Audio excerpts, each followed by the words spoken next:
आज संडे का दिन था तो बच्चे लेट सोकर उठे, तो इधर मैं भी जब उठी तो काफ़ी टाइम हो चुका था। कुरान पाक की तिलावत लगाई और इधर रूम में से मेस वगैरह क्लियर किया और हस्बैंड चले गए नाश्ता लेने। संडे वाले दिन अक्सर ऐसा होता है कि नाश्ता ज़्यादातर हम बाहर से नान चने वगैरह मंगवा कर खा लेते हैं, क्योंकि पूरा वीक घर का नाश्ता वगैरह किया होता है। तो फिर एक दिन छुट्टी का बनता है कि चले बंदा नाश्ता बनाने से छुट्टी कर ले तो बाहर का नाश्ता आ जाए। अच्छा, आज नाश्ते में मैंने बनानी थी मीठी लस्सी। वैसे तो चाय बनती है, लेकिन आज चाय को मैंने स्किप किया और मैंने कहा चलो आज मीठी लस्सी बनाई जाती है। मैं जब मीठी लस्सी बनाती हूँ तो इस तरह दही के अंदर दूध शामिल करती हूँ, उससे बड़ी मज़े की बनती है और थिक भी रहती है, बड़ी अच्छी लगती है। पानी की जगह हमने इसमें दूध ऐड कर लेना होता है, तो इसमें दही और दूध ऐड किया, थोड़ी सी चीनी ऐड की। और चीनी बहुत ज़्यादा हम तेज़ नहीं खाते, बहुत लाइट सी चीनी ऐड करती हूँ इसमें। यहाँ पर चीनी, दूध और दही ऐड करके मैंने बना ली थी मीठी लस्सी। लस्सी को बनाकर साइड पे रखा। मैंने कहा चलो जब तक नाश्ता आ रहा है तब तक मैं बर्तन वगैरह सेट कर लूँ। नाश्ता करने के लिए मैंने यहाँ पर दस्तरखान वगैरह लगा दिया और इधर किचन में आई, थोड़े से बर्तन थे। मैंने कहा चलो जब तक बाकी बर्तन जमा होंगे उससे पहले यहाँ पर सिंक को क्लियर कर लेती हूँ, जल्दी जल्दी से बर्तन धोए। अच्छा, मेरी यही कोशिश होती है कि जब मैं किचन से जाऊँ तो तब भी मैं सिंक को क्लीन करके जाऊँ, बर्तन धोने वाले जितने भी हैं उनको कवर करके सारे समेट कर फिर जाऊँ, क्योंकि दोबारा से फिर बर्तन कितने सारे जमा हो जाते हैं। फ़ौरन से जब भी नाश्ता कर लें तो ढेर सारे बर्तन जमा हो जाते हैं। इसलिए मैंने कहा चलो पहले जल्दी जल्दी से बर्तन वॉश कर लेती हूँ जितने भी हैं, जब तक नाश्ता आ रहा है वेट करना है तो तब तक मैं जो है बर्तन वॉश कर लेती हूँ। इधर मैंने कर लिए थे बर्तन वॉश और नाश्ता भी इधर आ चुका था। यहाँ पर ये हस्बैंड लेकर आ गए हैं नाश्ता और मैंने यहाँ पर नाश्ता पकड़ा इनसे। और नाश्ते में इधर हस्बैंड लेकर आए थे, ये हलीम भी लेकर आए थे नान के साथ, और यहाँ पर चने भी थे। अच्छा, लाहौर के जैसे चने हैं ना, वैसे चने कहीं पर भी नहीं मिलते। जब हस्बैंड अकेले लाहौर में रहते थे ना, तो वो अक्सर लाहौर के चनों की तारीफ़ करते होते थे कि लाहौर के चनों जैसे चने नहीं कहीं पर नहीं मिलते। लेकिन मैं यकीन नहीं करती थी, मैं कहती थी नहीं, हर जगह पर चने तो अच्छे होते हैं, लेकिन वाकई लाहौरी चनों जैसे कहीं पर भी चने नहीं होते। इधर नाश्ता कर लिया था और बर्तन वगैरह फिर दोबारा जमा हो गए, तो फिर मैंने दोबारा से नाश्ते के बर्तन समेटे, दस्तरखान वगैरह समेटा, सारा कुछ क्लियर किया। और इधर बर्तन मैंने कहा फिर दोबारा से, ज़ाहिर है जब भी नाश्ता वगैरह कर लें ना, खाना खा लें, जो भी काम हो किचन में, तो बर्तन ख़त्म नहीं होते, दोबारा से ढेर लग जाता है, जमा हो जाते हैं बर्तन। तो इधर मैंने कहा चलो जल्दी से बर्तन वॉश कर लेती हूँ। बर्तन वॉश करने के बाद इसके बाद आज हमने जाना था बेटे को हॉस्पिटल लेकर। मेरे बेटे की तबीयत ठीक नहीं है, उसको जॉइंटिस हो गया। दुआ करें अल्लाह ताला उसे सेहत तंदुरुस्ती दे। तो मैं जल्दी जल्दी से इधर अपना काम समेट रही थी। इसके बाद हम लोग निकल पड़े यहाँ पर बेटे को हॉस्पिटल लेकर जाने के लिए। 2-3 दिन से मुझे घर पर फ़ील हो रहा था कि इसकी तबीयत ठीक नहीं है। मैंने थोड़ा सा कवर करने की कोशिश की, लेकिन मतलब मैंने कहा फिर भी डॉक्टर को एक दफ़ा चेक करवा देना चाहिए। तो इधर हम लोग चल पड़े थे डॉक्टर को चेक करवाने के लिए, बेटे को ले गए हॉस्पिटल। इधर हमारी क्यारी बड़ी प्यारी सी है, बहुत प्यारे इसमें फूल लगे हुए हैं। आजकल वैसे भी बाहर का मौसम चल रहा है तो हर तरफ सब्ज़ा ही सब्ज़ा है और पौधे ना बड़े खिले खिले से नज़र आते हैं, हर तरफ बड़े प्यारे प्यारे से फूल खिले हुए नज़र आते हैं। तो इधर जनाब हम लाहौर के हॉस्पिटल में पहुंच चुके थे बेटे को लेकर, और इधर बहुत ज़्यादा रश था, लेकिन फिर भी हमारी टाइमली बारी आ गई थी। बहुत ज़्यादा टाइम नहीं लगा था, हमने जल्दी जल्दी चेकअप करवा लिया था बेटे को।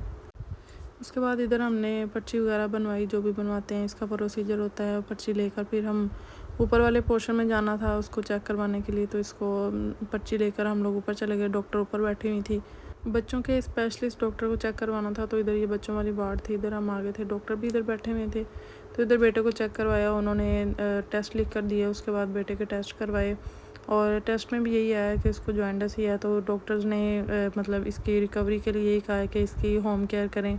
इसमें ज़्यादा मेडिकेशन की ज़रूरत नहीं होती, बल्कि आपको घर में ही बच्चे की अच्छे से टेक केयर करनी पड़ती है। उन्होंने यही कहा कि बच्चों को ठंडे जूसेस दें, फ्रेश जूसेस दें, घर की चीज़ें सारी फ्रेश बनी हुई दें, तली हुई चीज़ों से बच्चे को परहेज़ करवाएं, ज़्यादा तली हुई चीज़ें ना दें और घर का फ्रेश और ताज़ा खाना दें। ईद गुजरी है तो काफ़ी बदपरहेज़ी हुई है, बच्चों ने भी बोतलें वगैरह पी हैं, जूसेस पी हैं और काफ़ी बाहर की चीज़ें वगैरह खाई हैं। तो इस वजह से मेरे ख्याल से उसको ये मसला हो गया है। तो दुआ है कि अल्लाह ताला सारे बच्चों को सेहत तंदुरुस्ती दे। उसके बाद हम लोग हॉस्पिटल से वापस आ गए थे। इधर हमने करनी थी ग्रोसरी, तो घर से निकले तो हुए थे, तो मैंने कहा एक दफ़ा चलो ग्रोसरी वगैरह करके ये काम भी ख़त्म करके फिर ही घर जाते हैं। ये जहाँ से हम ग्रोसरी करते हैं इसके ऊपर वाले सारे पोर्शन में सारा ग्रोसरी का सामान होता है, जो भी राशन वगैरह की चीज़ें होती हैं वो उधर से ले लेते हैं। और इसके नीचे वाले पोर्शन में ये दूसरी सारी चीज़ें, आपके ज्वेलरी और जो भी ज़रूरियात का सामान होता है, इसके अलावा आपकी कॉस्मेटिक्स वगैरह सारी चीज़ें ये वाली होती हैं। तो मैंने भी थोड़ी सी 1-2 कॉस्मेटिक्स की चीज़ें लेनी थी, वो मैं ऊपर वाले पोर्शन से जाके ले ली। इसके बाद यहाँ पर बिलिंग करवाई और हम लोग वापस आ गए घर। अच्छा, जब घर वापस आए ना, अभी खाना शाना मैंने बनाना था, तो बच्चों को बहुत ज़्यादा भूख लगी हुई थी, तो ये फिर बच्चों को ये वाटरमेलन काट के दिया। सबसे पहला काम मैंने यही किया, मैंने कहा बच्चों को सबसे पहले वाटरमेलन दूँ, उनको कुछ ना कुछ पेट भरे। उसके बाद इधर मैं हो गई थी ग्रोसरी समेटने की तरफ। मैंने कहा चलो इसको भी जल्दी जल्दी समेट कर रख देती हूँ। बच्चों को काफ़ी भूख लगी हुई थी, मुझे कह रहे थे मामा पहले आप खाना बना लें, तो इधर मैंने ग्रोसरी को इधर ही रखा और साथ साथ मैंने कहा चलो ग्रोसरी को बाद में समेटती हूँ, पहले मैं खाना बनाने की तैयारी कर लेती हूँ। उसके बाद मैंने इधर ये दाल बनानी थी आज, मूंग और मसूर की दाल। अच्छा अगर कभी जल्दी हो ना खाना बनाने की और आपके पास ज़्यादा टाइम ना हो तो ये दाल और चावल बना लें, बहुत जल्दी बन जाते हैं और इसका इतना टाइम भी नहीं लगता। इधर मूंग और मसूर की दाल मैंने ली थी, इसको अच्छी तरह से वॉश करके इसमें जो बेसिक मसाले हैं वो डाल दिए हैं, प्याज, टमाटर और हरी मिर्च, और उसके बाद नमक, सुरख मिर्च और हल्दी वगैरह डालकर इसको मैंने पकने के लिए रख दिया था चूल्हे के ऊपर। और अभी इसको ना लहसुन अदरक का तड़का नहीं लगाया, वो मैं बाद में लगाऊंगी। इसके बाद मैंने कहा चलो जब तक वो हांडी बनती है, थोड़ा सा वो बॉयल होता है, इधर मैं ग्रोसरी समेट रही थी, साथ साथ मैंने सारी चीज़ें जल्दी जल्दी से समेट कर रख दी थी। इतनी देर में दाल भी जो है ये देखें बॉयल होने लग गई थी, तो इसको मैंने थोड़ा सा इसका, अच्छा मुझे बर्तन छोटा लग रहा था लेकिन फिर भी मैंने कहा चलो इसी में काम चला लेती हूँ। फिर मैंने इसको भी दाल को लगाना था तड़का। और ऐसे मैंने ना वैसे बहुत कम ऐसे दाल बनाती हूँ, लेकिन ऐसे बड़ी मज़े की बननी है और बड़ी अच्छी लगी है और बड़ी जल्दी गल गई है ऐसे दाल ना।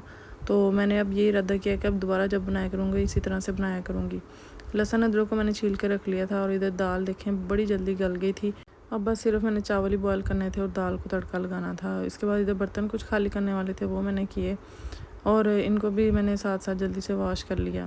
अच्छा बाज़ ख़वातीन की आदत होती है कि वो बर्तन किचन में जमा करती रहती हैं। जब ज़्यादा सारे जमा हो जाते हैं ना तो फिर एक ही दफ़ा वॉश कर लेती हैं, लेकिन मेरा ऐसे दिल नहीं करता वॉश करने का। जब ज़्यादा जमा हो जाते हैं ना तो फिर मेरा दिल ही नहीं करता बर्तनों की तरफ होने को। इसलिए जब मुझे खाली खाली सिंक नज़र आता है ना, मैं उसमें साथ के साथ ही वॉश करती रहती हूँ। अच्छा इधर मैंने चावल जो है वो वॉश करके रख दिया था और लहसुन अदरक को मैंने कूट लिया था उसमें कुंडी में डालकर। और इधर ये देखें इसका मैं तड़का बना लेती हूँ। तड़का बना के फिर इसमें मैं तड़का लगा लेना था। दाल में वैसे सारे मसाले डाले हुए थे, नमक मिर्च वगैरह। इसमें तड़के में सिर्फ हल्का सा मैंने नमक डाला था और काली मिर्च डाल के इसका तड़का बनाया था। और यहाँ पर दाल में मैंने तड़का डाल दिया। उसके बाद उधर मैंने चावल बॉयल करने के लिए उसमें पतीली में डाल दिया था पानी। चावल मैं जब भी बॉयल करती हूँ उसमें थोड़ा सा एक्स्ट्रा पानी डालती हूँ ताकि चावल अच्छी तरह से गल जाए। मुझे खड़े खड़े से चावल अच्छे नहीं लगते, जो सही तरह से गले हुए होते हैं ना, मुझे वो वाले चावल पसंद है। तो इधर मैंने उसमें थोड़ा सा मैं ज़्यादा पानी ऐड करती हूँ ताकि चावल अच्छी तरह से गल जाएँ, ये बिल्कुल पके हुए हों। वैसे बच्चों ने खाने होते हैं तो उनके लिए फिर ये अच्छे होते हैं, ऐसे बिल्कुल सही अच्छी तरह से पके हुए चावल। दाल तकरीबन बन गई थी। इसमें मैं धनिया भी मैंने डाल दिया था, धनिया भी मैंने पहले से काट के रखा हुआ था तो वो भी इसमें मैंने शामिल कर दिया। अब तकरीबन दाल बन गई थी और बड़ी मज़े की बन के रेडी हो गई थी।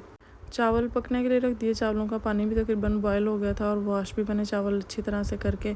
अच्छा चावल जब मैंने पकाने होते हैं उनको थोड़ी देर पहले मैं भिगो कर वॉश करके रख देती हूँ ताकि अच्छी तरह से पक जाएँ, कच्चे ना रहें। इधर मैं देख रही थी कैमरे में, ऊपर छत का कैमरा में देख रही थी, इतना यहाँ पर बारिश वाला मौसम होता है। देखें कितना ख़तरनाक सा यहाँ पर बादल नज़र आ रहे हैं, बहुत गहरे और काले बादल नज़र आ रहे थे छत पर। बारिशें तो जैसे रुकने का नाम ही नहीं लेनी है। बस अल्लाह ताला से दुआ है कि अल्लाह ताला अपनी रहमत करे और हमें अपनी रहमत की बारिश से नवाजे। अच्छा इधर चावल हो गए थे बॉयल, ये देखें बड़े मज़े के चावल बन के और दाल हमारी रेडी हो चुकी थी। इधर मैंने बच्चों को लगी थी भूख और हस्बैंड को भूख लगी थी, तो यहाँ पर मैंने उनके लिए डाल लिए थे चावल प्लेट में और साथ दाल डाल के उनको मैंने सर्व कर दिया। खाना शाना खाने के बाद उसके बाद ये रात का टाइम हो गया था और रात को बच्चे कहते मामा हमें फिर भूख लगी है तो हमने अब चावल नहीं खाने। मैंने कहा चलो आप लोगों को मैं ये सैंडविच बना देती हूँ।